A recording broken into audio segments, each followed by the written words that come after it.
මම මේ පුරුද්ද කැමති වචන තුනකින් පැහැදිලි කරන්න. එකක් තමයි මවාපෑම කියන එක. අනිත් එක තමයි අතිශෝක්තිය කියන එක. අනිත් එක තමයි සරලවම කියනවා නම් බොරු කියනවා කියන එක.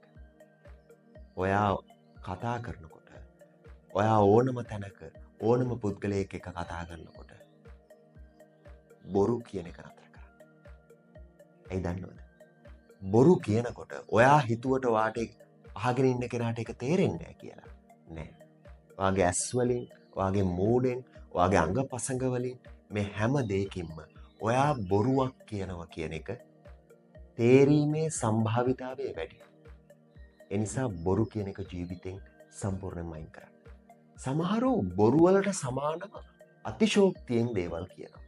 ඒ කියන්නේ නැති දෙයක් පෙන්නනවා. ඒකම තමයි බොරුව කියලා කියන්නේ. නැත්තම් මවාපාන. අපි කියනවා exaggerations. මවාපාන එක.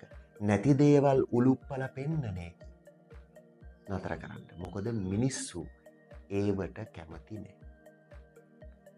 ඒක තමයි අමාරුම කටයුත්ත, බොරු කියන එක නතර කරන එක. නමුත් ඔයා කතා කරනකොට මිනිස්සු කැමැත්තෙන් අහගෙන ඉන්න ඕන නම් ඔයා කතා කරන දේවල් ඔයාට සිද්ධ වෙනවා එක්සැජරේෂන් නැත්නම් අතිශෝක්තිය, මවාපෑම, බොරු කීම සම්පූර්ණයෙන්ම නතර කරලා දාන්න.